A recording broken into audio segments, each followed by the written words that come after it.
Good morning students. आज हम लोग आज हम लोग यूनिट 4 शुरू कर रहे हैं प्रोडक्शन टेक्नोलॉजी का, जिसका कि नाम है PPC production planning and control. तो आज हम लोग देखेंगे कि प्रोडक्शन प्लानिंग में क्या क्या होता है, कैसे हम लोग प्रोडक्ट प्लानिंग करते हैं और प्रोडक्शन प्लानिंग का फंक्शन क्या है, ठीक है, उसका बेनिफिट क्या है, यूज क्या है, ये सब हम देखेंगे। और प्रोडक्शन प्लानिंग में इसके अलावा और क्या क्या चीज़ें होती है किसी भी प्रोडक्ट का।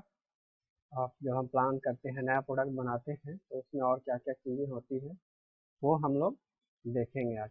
ठीक है, तो आइए शुरू करते हैं हम लोग प्रोडक्शन प्लानिंग। ठीक है, यूनिट 4 का चैप्टर है। पीपीटी के माध्यम से आज हम लोग आप लोग का क्लास ले रहे हैं।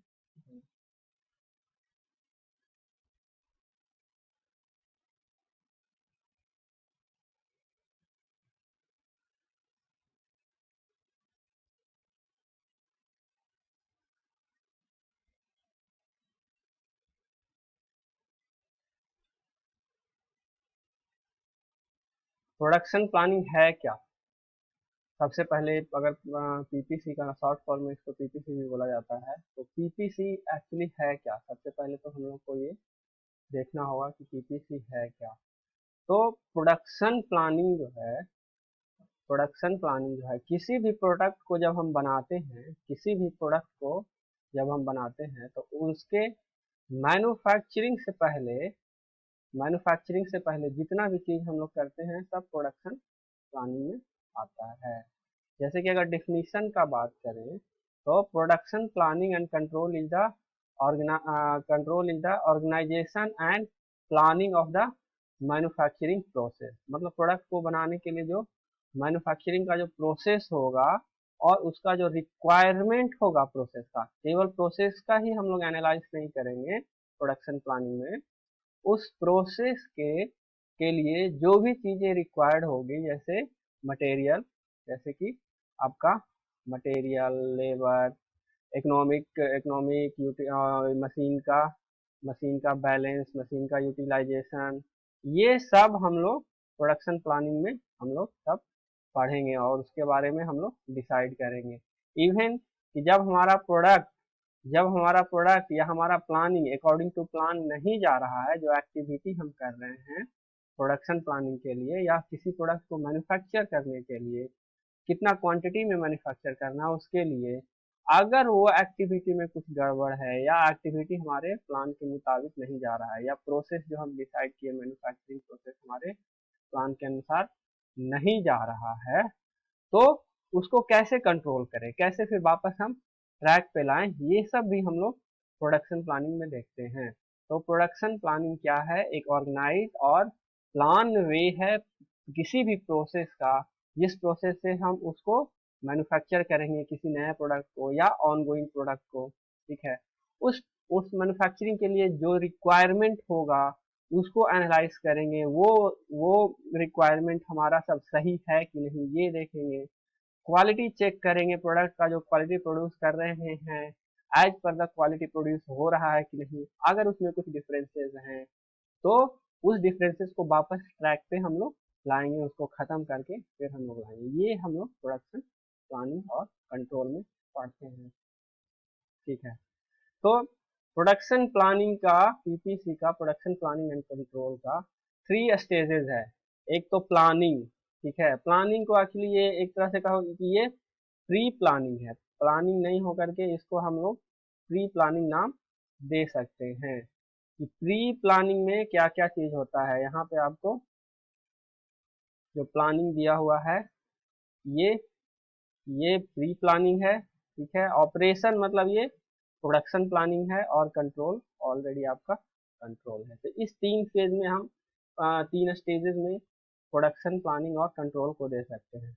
प्री प्लानिंग का मतलब होता है हम कौन सा प्रोडक्ट बना रहे हैं। प्री प्लानिंग में हम कौन सा प्रोडक्ट बना रहे हैं, उस प्रोडक्ट के लिए हमारे पास क्या क्या अवेलेबल रिसोर्सेज है, उस प्रोडक्ट के लिए क्या क्या हमारे पास अवेलेबल रिसोर्सेज है, ये सब हम लोग देखते हैं प्री प्लानिंग में। ठीक है ना, ये सब हम लोग देखते हैं आपका प्री प्लानिंग में।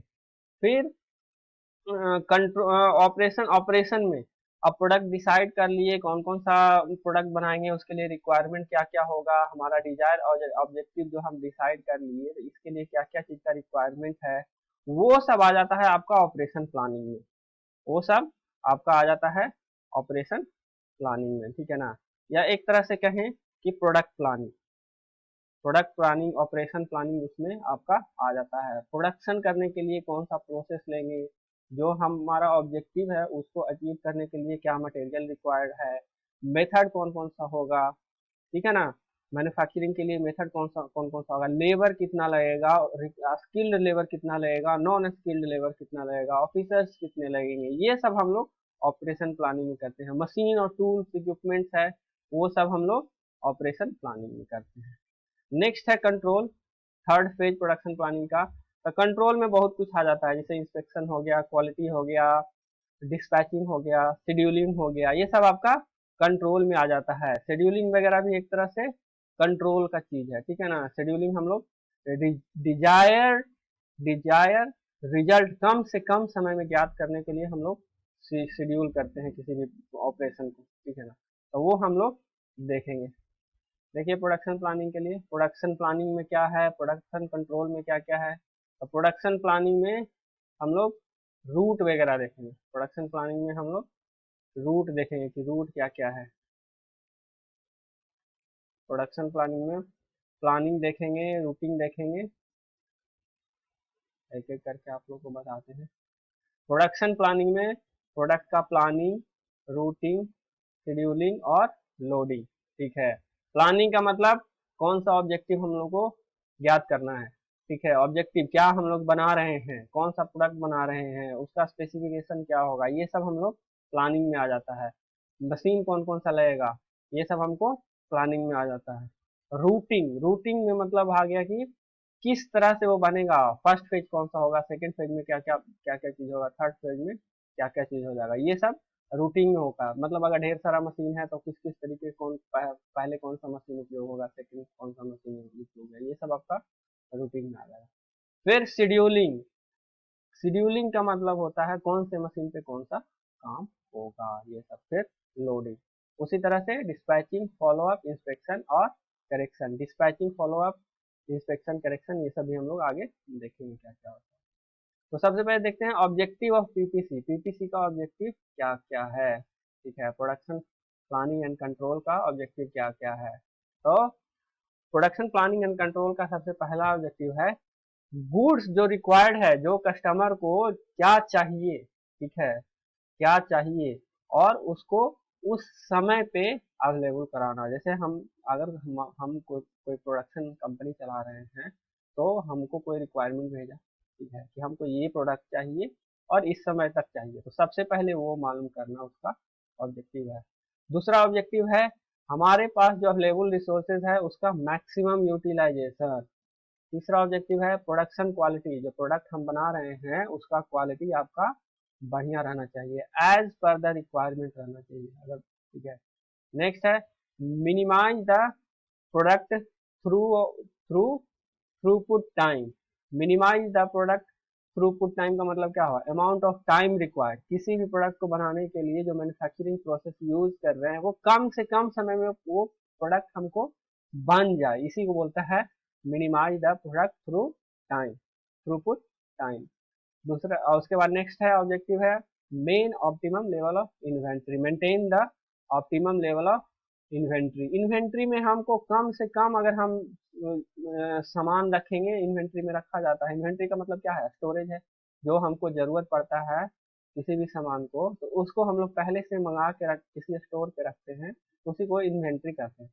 तो ऑप्टिमम लेवल इन्वेंट्री हम लोग को मेंटेन करना पड़ता है, मतलब कि क्या, इन्वेंट्री हमारा कभी खाली नहीं हो। जो सामान का रिक्वायरमेंट हम लोग को होता है, टूल, मशीनरी, रॉ मटेरियल और इवन अदर इक्विपमेंट्स और मटेरियल, जिस चीज का भी रिक्वायरमेंट रहता है हम लोग को एक ऑप्टिमम लेवल तक इन्वेंट्री में रहना चाहिए। ऐसा नहीं कि हम खोज रहे हैं मटेरियल, हमारे कंपनी में रिक्वायर अभी रॉ मटेरियल का जरूरत है तो आप इन्वेंट्री गए तो वहाँ है ही नहीं, ठीक है, अब वहाँ फिर से अब ऑर्डर दीजिए, मंगाइए, तो टाइम वेस्टेज होता है। तो ऑप्टिमम लेवल का मतलब क्या करता है, एक रिक्वायर्ड अमाउंट ऑफ मटेरियल या टूल्स और इक्विपमेंट जो हमारे यहाँ है वो रहना चाहिए, इसी को बोलते हैं maintain the optimum level of inventory.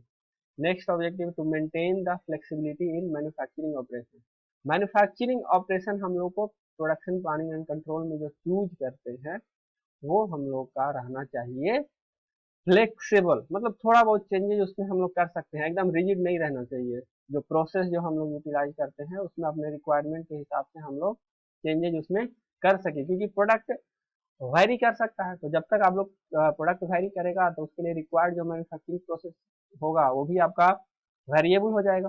ठीक है, अगर हम बोतल बना रहे हैं तो उसके लिए मैन्युफैक्चरिंग प्रोसेस कुछ और चाहिए, बड़ा बोतल बना रहे हैं, जार बना रहे हैं, तो उसके लिए मैन्युफैक्चरिंग प्रोसेस में चेंजेस हम लोगों को करना पड़ता है। तो ये ऑपरेशन जो होना चाहिए मैन्युफैक्चरिंग प्रोसेस का वो फ्लेक्सिबल होना चाहिए। दूसरा कोऑर्डिनेट, लास्ट पॉइंट है coordinate between labour, machine and various supporting department. जो अलग अलग डिपार्टमेंट है उस सबका कोऑर्डिनेशन बढ़िया रहना चाहिए, सबको एक दूसरे से मिलके काम करना चाहिए। एक डिपार्टमेंट दूसरे डिपार्टमेंट से लड़ाई झगड़ा नहीं होना चाहिए या मन मुटाव नहीं होना चाहिए। ये नहीं है कि अगर हम कोई अगर इन्वेंट्री डिपार्टमेंट है तो इन्वेंट्री वाला सामान भेजने में दिक्कत कर रहा है, टाइम वेस्टेज कर रहा है, वो नहीं होना चाहिए। दूसरा सीट मेटल डिपार्टमेंट है या कोई मशीनिंग डिपार्टमेंट है, वहाँ पे अगर कोई रिक्वायरमेंट है तो एक दूसरे के से एक जो फ्लेक्सिबिलिटी होता है कि एक दूसरे को सहयोग सपोर्ट का भावना होता है वो हर डिपार्टमेंट में रहना चाहिए। क्योंकि देखो एक डिपार्टमेंट किसी न किसी हेड के थ्रू काम करता है, कोई दूसरा डिपार्टमेंट है उसका हेड कुछ और होगा, वहाँ पे वर्कर कुछ और होंगे, ऑब्वियसली वर्कर अपना हेड का बात मानेगा। ठीक है, और वर्कर भी थोड़ा सा सपोर्टिव रहना चाहिए अपने स्टाफ के प्रति, अपने कलीग के प्रति और जो आपके बॉसेस हैं उसके प्रति। ठीक है, तो ये coordination between labour and machine और वेरियस सपोर्टिंग डिपार्टमेंट बहुत जरूरी हो जाता है जब आपको प्रोडक्शन का तो आउटपुट बढ़ाना होता है, एफिशिएंसी बढ़ाना होता है और साथ साथ में क्वालिटी जब बढ़ाना होता है तो उस केस में ये इम्पोर्टेंट हो जाता है। तो प्रोडक्शन प्लानिंग कंट्रोल में ये इसका ऑब्जेक्टिव था, इन बातों का ध्यान रखा जाता है। नेक्स्ट है फंक्शन, बहुत वेरी वेरी इंपॉर्टेंट है, एग्जाम के पर्पज से बराबर पूछा जाता है ये क्वेश्चन। फंक्शन ऑफ पीपीसी क्या होगा? ठीक है, पीपीसी का फंक्शन क्या क्या होगा? तो पीपीसी का फंक्शन में 10 फंक्शन आते हैं, इसमें 9 लिखा है, नेक्स्ट स्लाइड में आप लोग को 10 फंक्शन मिलेगा। ठीक है, तो मेनली 10 फंक्शन आपको याद रखना चाहिए। पहला क्या? Material, method, machine, routing, estimating, scheduling, और इसके बाद शेड्यूलिंग के बाद डिस्पैचिंग, और इसके बीच में 8वां जो पॉइंट अगर आप लिख सकते हैं इंस्पेक्शन, एक पॉइंट इसमें नहीं दिया तो वो इंस्पेक्शन भी होगा 8वां पॉइंट। 8वां पॉइंट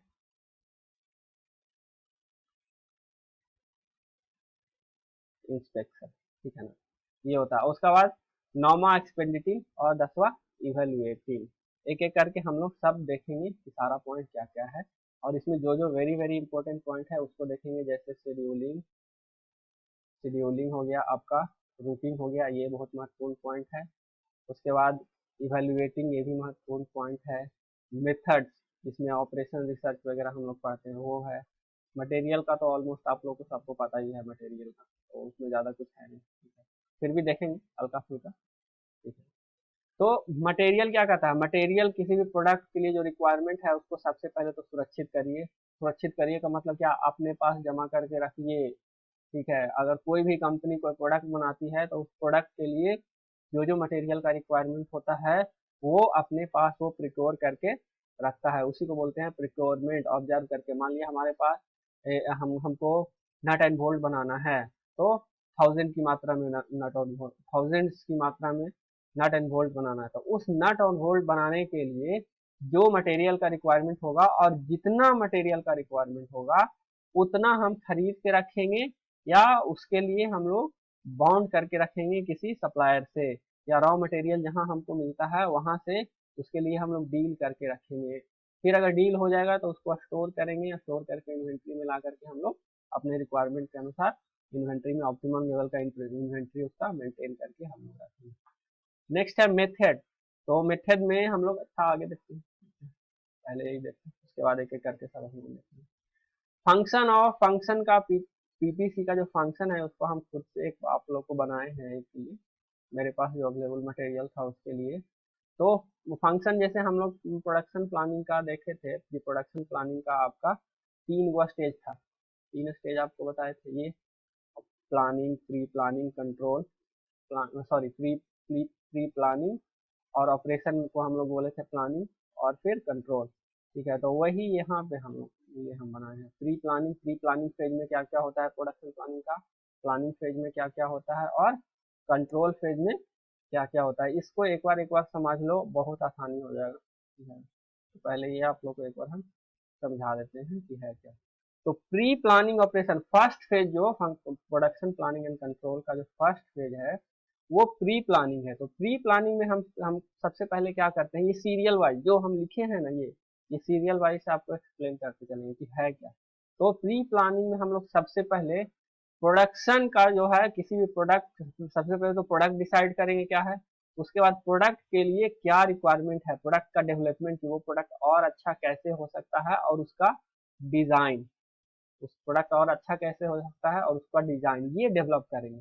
जो प्रोडक्ट बनाना है हम लोग को, तो प्रोडक्शन प्लानिंग एंड कंट्रोल कहता है कि अगर कोई प्रोडक्ट आप लोग बना रहे हैं तो उसका पहले तो प्री प्लानिंग करिए, ठीक है, उसके बाद प्रोडक्ट प्लानिंग करिए और उसके बाद कंट्रोल कीजिए, ताकि प्रोडक्ट जो आप प्री प्लानिंग में किए हैं या प्लानिंग में किए हैं उसके अनुसार बने। ठीक है, तो एक एक करके तीनों फेज को हम लोग देखेंगे। तो पहला फेज प्री प्लानिंग का कहता है कि प्रोडक्शन प्रोडक्शन डेवलपमेंट करेंगे, प्रोडक्ट्स का प्रोडक्शन डेवलपमेंट करेंगे, मतलब जो प्रोडक्ट बना रहे हैं उसको डेवलप कैसे करें और उसका डिजाइन को बनाएंगे। ठीक है, नेक्स्ट प्रोडक्ट जब प्रोड्यूस हो जाएगा तो उसको हम लोग सेल करेंगे। ठीक है, सेल्स और फोरकास्टिंग और एस्टिमेटिंग, सेल्स करना का मतलब मार्केट, इसमें सब आ जाता है, मार्केट रिसर्च वगैरह आ जाता है फोरकास्ट, सेल्स एंड फोरकास्टिंग में। और फिर ये सेल्स जो हम लोग को हो रहा है और फोरकास्टिंग मतलब जो फ्यूचर में जो सेल होने वाला है उसके अनुसार एस्टिमेट करेंगे कि कितना प्रोडक्ट हमको अभी बनाना है। ठीक है, कि आगे आने वाला समय में हमको दिक्कत नहीं हो, मान लिया रिक्वायरमेंट अचानक से बढ़ गया, फोरकास्टिंग तो हमको बताएगा ना, फोरकास्टिंग का मतलब क्या, पहले से पता लगाना कि फ्यूचर में हमारा प्रोडक्ट कितना बिकेगा या कितना उसका डिमांड होगा। ठीक है, तो वो एस्टिमेट सेल्स और फोरकास्टिंग से हम लोग उसको एस्टिमेट करेंगे कि करंट रिक्वायरमेंट हमारा क्या है और उसी अनुसार से हम लोग प्रोडक्ट को बनाएंगे।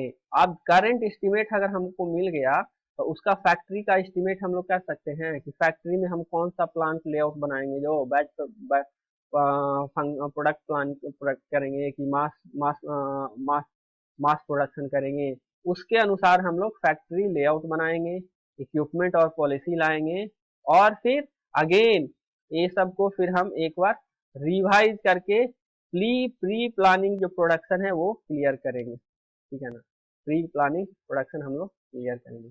ये जब हमारा हो जाएगा प्री प्लानिंग प्रोडक्शन क्लियर, उसके बाद हम लोग जाएंगे प्रोडक्ट प्लानिंग में। तो प्रोडक्ट प्लानिंग कहता है कि हमारे पास जो रिसोर्सेज है उसको हम अवेलेबल कराएंगे, जो हमारे पास अवेलेबल रिसोर्सेज है। ठीक है, तो अवेलेबल रिसोर्सेज में क्या हो जाएगा, मटेरियल हो जाएगा जो कि हम लोग प्रिकोर किए थे, और मेथड, कौन सा मैन्युफैक्चरिंग प्रोसेस लगाएंगे, कौन सा मैन्युफैक्चरिंग प्रोसेस लगाएंगे, वो उसको बोलते हैं मेथड। ठीक है, तो मटेरियल तो आसान है, द 4M, ये याद रखिएगा, the 4M product product planning में 4M बहुत इंपॉर्टेंट है। जब आप लोग इंजीनियरिंग में जाइएगा उसमें 4M का जिक्र आएगा। तो 4M कहता है कि मटेरियल हमारे पास होना चाहिए, मेथड हम लोग को डिसाइडेड होना चाहिए, या डिसाइडेड नहीं है तो जैसे ही प्री प्लानिंग फेज खत्म हुआ मेथड डिसाइड करेंगे, और फिर फैसिलिटी, मशीन्स और मैन पावर, मतलब मशीन और मैन पावर, ये हम लोग डिसाइड करेंगे कि कितना कितना होता है। 4M हम लोग क्लियर करेंगे। 4M में क्या क्या था, मटेरियल, मेथड, मशीन्स और मैन पावर।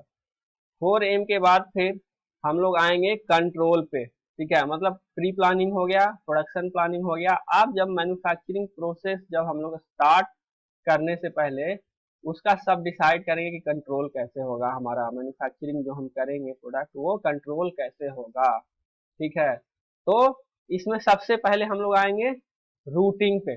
4M के बाद ये एरो देखो, 4M के बाद जो एरो गया है, ये एरो आपका कंटिन्यूअस है, जैसे जैसे जाएगा वो सीरियल वाइज से प्रोसेस होगा। ठीक है ना, ये मेन एरो आपका यही है कि आपका आपका सबसे पहले क्या किए थे, सबसे पहले आपको प्री प्लानिंग से हम लोग द 4M में गए थे। एक मिनट और क्लियर करते हैं।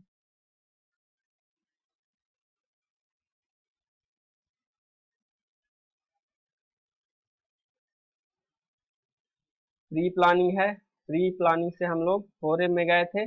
4M हमारा क्लियर हुआ। उसके बाद हम लोग रूटिंग है, रूटिंग करेंगे, रूट डिसाइड करेंगे प्रोडक्ट का, कैसे कैसे प्रोडक्ट का फ्लो होगा, मटेरियल का फ्लो होगा और मैन्युफैक्चरिंग प्रोसेस का फ्लो होगा, वो हम लोग रूट डिसाइड करेंगे। उसके बाद एस्टिमेट करेंगे मतलब टाइम कितना लगेगा। ठीक है। उसके बाद शेड्यूल करेंगे। ठीक है। नेक्स्ट फिफ्थ फिफ्थ में आपका शेड्यूल, और सिक्स्थ में शेड्यूल, और शेड्यूल के बाद आप लोग जाएंगे डिस्पैचिंग पे। ठीक है, क्या क्या डिस्पैचिंग है ये सब हम लोग देखेंगे। उसके बाद डिस्पैच हो जाएगा, उसके बाद हम लोग डिस्पैचिंग क्लियर करके इंस्पेक्शन पे और एक्सपेंडिटिंग का मतलब क्या होता है ये भी हम लोग देखेंगे। और उसके बाद इवैल्यूएटिंग क्या होता है वो हम लोग देखेंगे नेक्स्ट। ये डॉटेड लाइन जो आपको दिखा रहा है ना, डॉटेड लाइन जहां जहां पे आप लोग का है, देखिए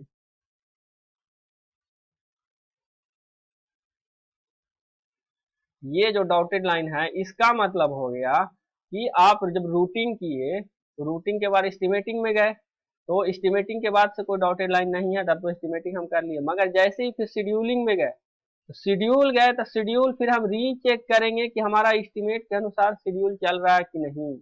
ठीक है, एस्टिमेटिंग ये मतलब फीडबैक लाइन है। शेड्यूल करेंगे, शेड्यूल का फीडबैक किसके पास जाएगा, एस्टिमेटिंग के पास। एस्टिमेटिंग में क्या होता है, आपको टाइम और कॉस्ट दोनों एस्टिमेट किया जाता है कि कितना टाइम लग रहा है। रूट डिसाइड कर लिए कि इस रूट से बनना चाहिए मटेरियल, मटेरियल का फ्लो इस रूट से होना चाहिए। मैन और मैन और मैन पावर है, मटेरियल रॉ मटेरियल का फ्लो है, या अनफिनिश गुड का फ्लो है कि पहला मशीन पे कौन सा होगा, सेकंड पे कौन सा होगा, तो वो तो रूट हम डिसाइड कर लिए। रूट के बाद फिर एस्टिमेट करेंगे कि इस रूटिंग में आपको कितना कितना समय लगा या क्या क्या लगा, वो सब डिसाइड करेंगे। उसके बाद एस्टिमेट पे जाएंगे। ठीक है, एस्टिमेट में टाइम और कॉस्ट दोनों एस्टिमेट होता है, तो टाइम कॉस्ट मैन पावर कितना लग रहा है सब एस्टिमेट करेंगे। फिर उसके बाद शेड्यूल में जाएंगे। शेड्यूल में मतलब कौन सा मशीन पे कितना देर काम होगा, किस मशीन पे पहले पहले काम होगा, किस मशीन पे बाद में काम होगा, मशीन का लोडिंग वगैरह उसमें कहते हैं, कौन सा लेबर कौन सा काम करेगा, ये सब हम लोग शेड्यूलिंग में करते हैं। तो जब शेड्यूल करेंगे तो अगेन इसका फीडबैक जाएगा एस्टिमेट पे कि वो हमारे रिक्वायर्ड टाइम के अनुसार चल रहा है कि नहीं, या कहीं टाइम ज्यादा तो नहीं लग रहा है, इसमें और कोई सुधार का जरूरत है क्या, वो एस्टिमेटिंग में जाएगा। ठीक है ना। अगेन जब शेड्यूल कर लेंगे तो शेड्यूल के बाद फिर डिस्पैचिंग में जाएगा, और डिस्पैच अपना फीडबैक देगा एक्सपेंडिटिंग को कि खर्चा कितना हो रहा है। ठीक है। और डिस्पैचिंग के बाद फिर इंस्पेक्शन में जाएंगे, इंस्पेक्शन के बाद फिर एक्सपेंडिटिंग में जाएंगे, तो एक्सपेंडिटिंग के बाद फीडबैक रहेगा डिस्पैचिंग का, अगर ओके है तो ठीक है। और एक्सपेंडिटिंग का फीडबैक किसके पास जाएगा, शेड्यूल का भी जाएगा कि शेड्यूल के लिए आपको क्या क्या का जरूरत है, और वो शेड्यूल आपका सही चल रहा है कि नहीं, कोई सुधार का जरूरत है क्या। अगर सुधार का जरूरत है तो शेड्यूल वाला को इन्फॉर्मेशन जाएगा। उसी तरह से फिर एक्सपेंड इवेल्युएटिंग पे जाएगा, तो इवेल्युएटिंग फीडबैक लगभग सब डिपार्टमेंट को जाता है। इवेल्युएटिंग का मतलब होता है जितना प्रोसेस हमारा है सबको इवेल्युएट करना, एक चल रहा है हमारा प्रोडक्ट का, एक तरह से फीडबैक लेना कि वो सही से चल रहा है कि नहीं। जैसे हम लोग ही, जैसे आप लोग को कॉलेज में पढ़ाते हैं तो प्रिंसिपल सर लेते हैं ना फीडबैक कि हाँ कितना यूनिट पढ़ाए हैं, क्या चल रहा है, वो सारा डिपार्टमेंट एक तरह से सारा डिपार्टमेंट का फीडबैक रहता है। तो इवेल्युएटिंग वही होता है, इवेल्युएट करना वही होता है, ये आप जो इवेल्युएट कर रहे हैं वो वही होता है। ठीक है, तो ये हम लोग का फंक्शन ऑफ प्रोडक्शन प्लानिंग होगा। इसका थोड़ा सा थ्योरी देख लेते हैं, आपको एक्सप्लेन तो कर ही दिए हैं क्या क्या है, उसके बाद एक एक करके सब फंक्शन का हम लोग देख लेते हैं कि क्या होगा। थोड़ा सा हैंग कर रहा है मेरा कंप्यूटर, एक मिनट, स्लाइड आ रही है। चलो ठीक है, आज का लेक्चर को यहीं पे स्टॉप करते हैं। नेक्स्ट लेक्चर में फिर हम लोग देखेंगे इसका थ्योरी प्रोडक्शन प्लान।